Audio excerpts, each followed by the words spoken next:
So this is our humble request to Honorable Dr. Jnanadevan Ilvarna sir. Please share your wisdom with our students with your huge round of applause. Thank you.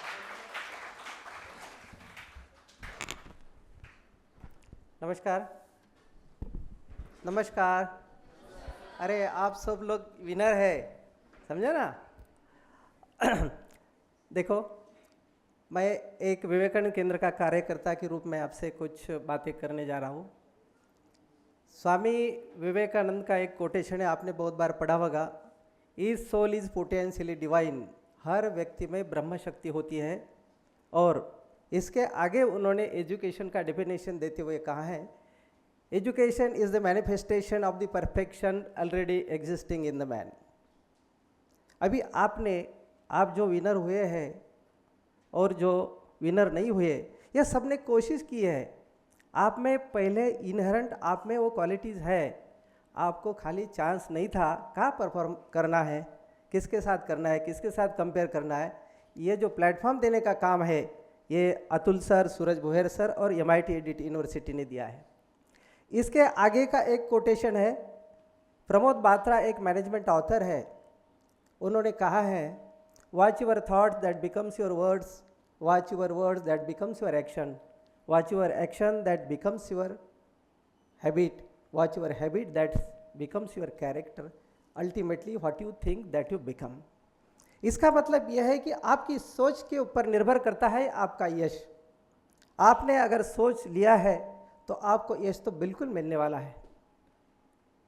हो सकता है पहली बार आपको first number आएगा, दूसरी बार आएगा, तीसरी बार आएगा, आने वाला है। और रॉडा बर्न का एक किताब है द सीक्रेट नाम का, वो किताब मेरे बेटे ने मुझे 2008 में दिया था और मुझे कहा था कि पापा ये किताब के साथ चलो, ये पढ़ो, इस जैसा सोचो, जैसा सोचते वैसा मिलता है। तो बेटा बाप को जब बोलता है तो बाप को लगता है बेटा तो कहता ही है अच्छा कर रहा है तो बहुत अच्छा है। तो मैंने उसका हाँ किया, ठीक है। मैंने भी किताब पढ़ा और उसका जो एक पूरा वीडियो था वो भी देख लिया।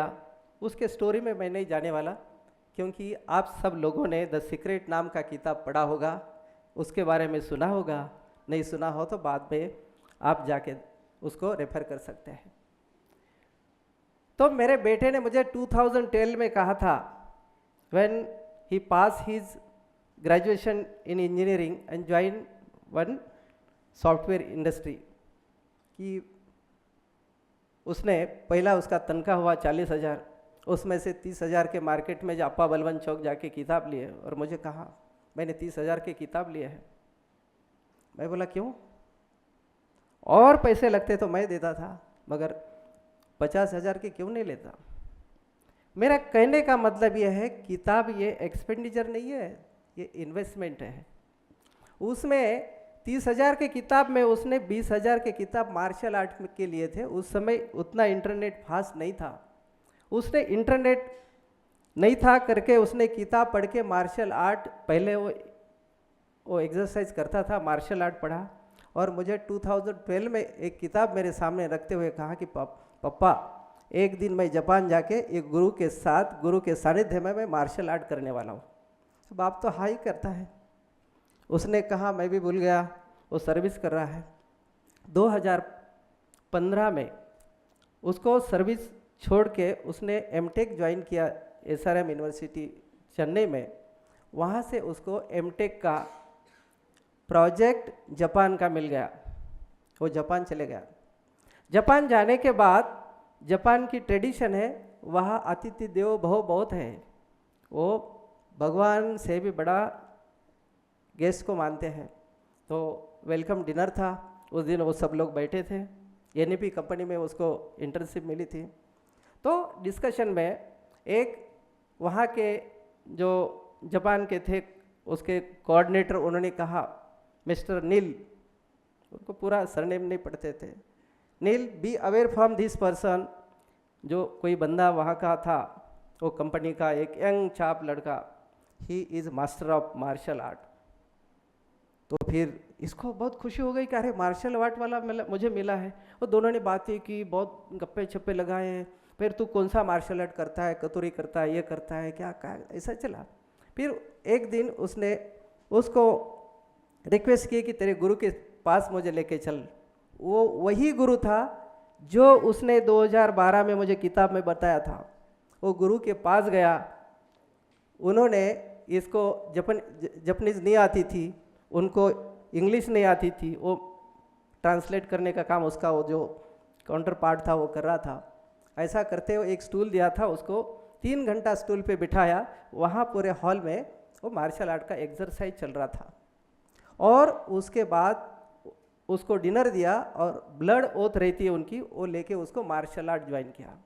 उसने 2015 में मार्शल आर्ट ज्वाइन किया। हर साल वो मार्शल आर्ट के लिए जापान जाता है। जिस कंपनी में सर्विस करता है उस कंपनी में कहता है मुझे हर साल 1 महीने की सर्विस होना, छुट्टी होना, तभी मैं ज्वाइन करता हूँ। मैं बोलता अरे ऐसा नहीं करना। नहीं बोले मेरी कंडीशन है, खुला खुला बोल देना। तो हर साल वो जाता है। मेरा कहने का मतलब है जिस तरीके की आपकी सोच रहेगी, जिस तरीके का आपका मनोबल होगा, उसी तरीके का आपका सक्सेस भी उस तरीके का बनता है। यही स्टोरी के साथ, मेरे घर की स्टोरी के साथ मैं यहाँ विराम देता हूँ और आपको यही कहता हूँ अच्छा सोचो, अच्छा सोचो। शायद पढ़ाई के बारे में हो, आपके सक्सेस के बारे में हो, कुछ भी हो, अच्छा सोचो, उसको लगन से करो और यश आपके पास है, वो आपका ही है, कहीं नहीं है। आपको सबको इस कंपटीशन में जिन्होंने विनर किए हैं उनको भी बधाई, और जिन्होंने पार्टिसिपेट किया उनको भी मैं बधाई देता हूँ, क्योंकि उनके सिवा ये विनर नहीं निकलते थे। हाँ, सबको बधाई। Thank you. Thank you, sir. Thank you for your congratulations and very insightful story. Thank you very much for sharing with our students. Thank you.